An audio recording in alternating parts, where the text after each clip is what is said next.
Assalamualaikum warahmatullahi wabarakatuh. Ketemu lagi dengan saya di channel Gadis Petualang. Di video kali ini ceritakan tentang kejadian video solo camping kemarin.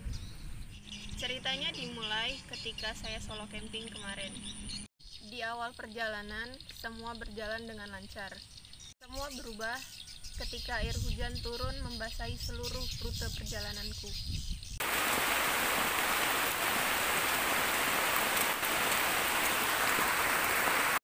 Awalnya biasa saja, namun lama-kelamaan udara dingin mulai menyelimuti tubuhku.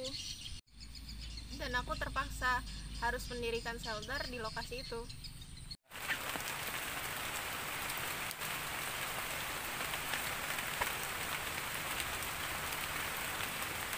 Hujan makin deras dan hari pun makin sore.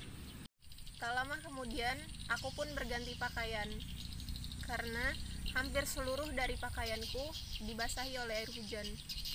Malam pun datang dan aku harus segera menyiapkan perapian. Dan disitulah kisah mistisku dimulai.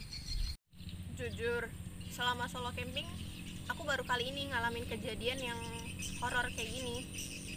Awalnya aku gak sadar kalau ada sesuatu yang muncul di belakang shelterku. Dan itu terekam jelas di kameraku. Aku tuh gak ngerti mereka muncul itu disebabkan oleh hal apa.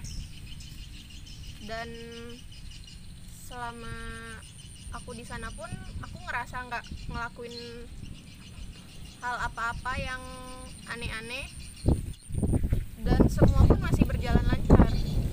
Barangkali ada dari kalian yang pernah mengalami hal serupa dengan hal yang aku alami kemarin. Tulis cerita kalian di kolom komentar. Ketika malam makin larut, makin banyak loh hal aneh yang bermunculan. Apalagi ketika aku lagi nyari kayu bakar. Aja tuh bawa kamera di samping sambil merekam, sambil menerangi jalanku juga. Dan tanpa sengaja, aku pun merekam sesuatu. Di situ tuh aku lihatnya jelas banget.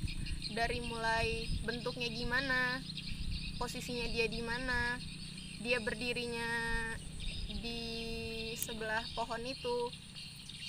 Dan sampai sempat aku rekam beberapa kali. Awalnya aku belum yakin, makanya aku rekam beberapa kali. Dan ternyata makhluk itu pun masih ada di situ. Dia berdiri di tempat yang sama, di samping pohon itu juga. Tatapan yang jelas banget menatap ke aku. Tapi alhamdulillah sampai aku pulang pun gak terjadi apa-apa. Mungkin makhluk itu hanya ingin menyampaikan pesan kepada saya. Karena ternyata tempat yang buat aku solo camping itu angker. Setelah aku pulang dari solo camping kemarin, aku sempat nanya ke beberapa warga sekitar. Tempat itu memang angker, karena memang pernah terjadi ada yang bunuh diri di tempat itu. Dan aku pun baru tahu kalau yang bunuh diri itu memang di lokasi itu dan di tempat itu, di pohon itu. Karena tepat aku ngelihat dia dan dia pun ngelihat aku. Buatku, ini pengalaman paling menyeramkan selama aku melakukan solo camping. Tapi semua itu gak membuat aku putus semangat dan berhenti buat solo camping lagi. Buat kalian, ingat, hutan itu bukan taman hiburan dan bukan juga tempat untuk bercandaan. Hormati yang ada di situ. Apalagi di hutan, karena kita adalah tamu. Sampai di sini dulu ya kisah perjalananku. Kita sambung di lain waktu. Jangan lupa untuk subscribe, like, komen, dan share. Salam lestari, salam rimba, Gadis Petualang.